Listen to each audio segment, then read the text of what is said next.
Yeah! అంటే రాజకీయాల్లో ఏదైనా సాధ్యం. ఇప్పుడొక వార్త బయటకొస్తుంది ఏందంటే, అది జగన్ చంద్రబాబుకి సరెండర్ అయిపోయాడు.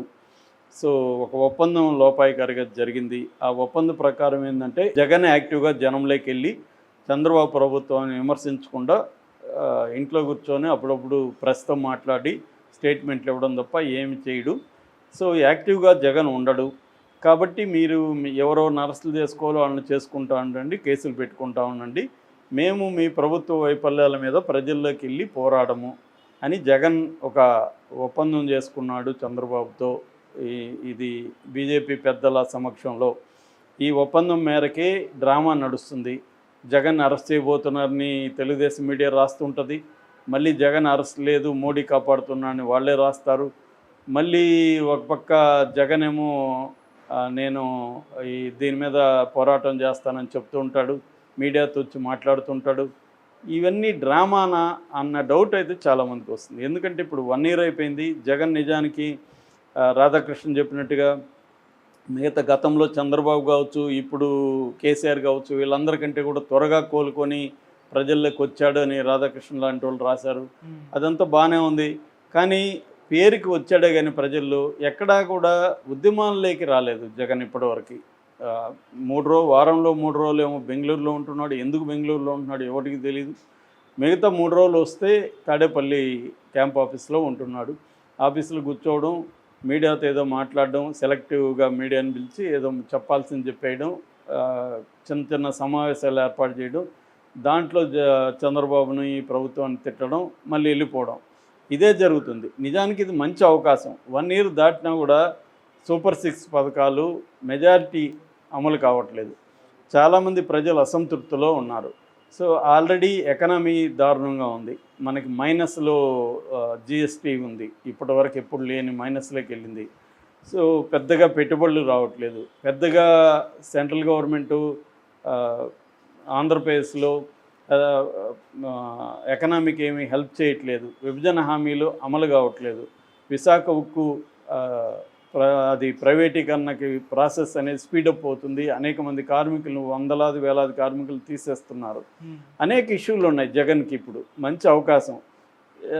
అంటే మామూలుగానే జగన్ స్టైల్ ఏంటంటే best form of defence is offence అని. అంటే మనల్ని కాపాడుకోవాలంటే మనం అఫెన్సివ్గా వెళ్ళాలని. అది చేయట్లేదు జగన్. డిఫెన్సివ్ పాలిటిక్స్ ఆడుతున్నాడు. ఇక జగన్కి సంబంధించిన అనేక మంది మెయిన్ వాళ్ళంతా కూడా జైళ్ళల్లో ఉన్నారు, లేకపోతే బెయిల్ కోసం కోర్టుల చుట్టూ తిరుగుతున్నారు, లేదంటే అన్నీ మూసుకొని కూర్చొని ఉన్నారు. మనం చూస్తే పెద్దిరెడ్డి కావచ్చు, పెద్దిరెడ్డి రామచంద్రరెడ్డి, వాళ్ళ కొడుకు పెద్దిరెడ్డి మిథున్ రెడ్డి, సజ్జల రామకృష్ణారెడ్డి, వైవి సుబ్బారెడ్డి, కొడాలి నాని, వల్లభనేని వంశీ, ధనంజయ రెడ్డి, కృష్ణమోహన్ రెడ్డి, విడదల రజని, రోజా, కసిరెడ్డి రాజశేఖర్ రెడ్డి, అవినాష్ రెడ్డి, నందిగం సురేష్, ఈ బ్యాచ్ అంతా ఏమయ్యారు? ఉంటే జైళ్ళల్లో ఉన్నారు, లేదంటే సైలెంట్గా ఉన్నారు.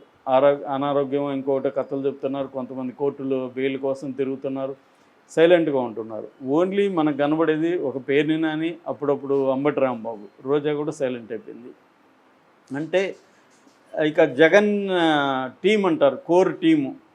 ఆ కోర్ టీంలో మనకి తలశెల రఘురామ్ కావచ్చు, లేల్లా పిరెడ్డి కావచ్చు, అజయ్ కల్లాం కావచ్చు, ఇలాంటి వాళ్ళంతా కోర్ టీమ్గా. ఇందులో విజయసాయి రెడ్డి కూడా ఉన్నాడు, ఆయన గురించి చెప్తాను.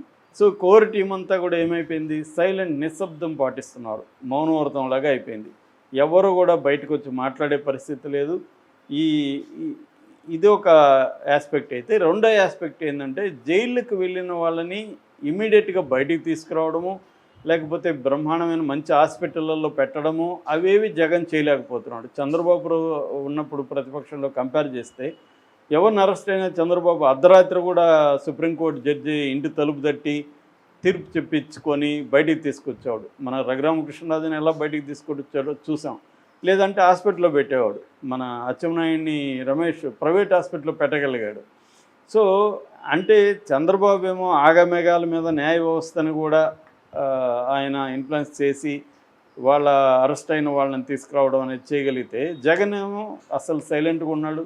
అసలు అతను లాయరా కాదని ఎవరికి కూడా నమ్మకం లేని పొన్నవాళ్ళని పెట్టాడు ఇన్ఛార్జిగా.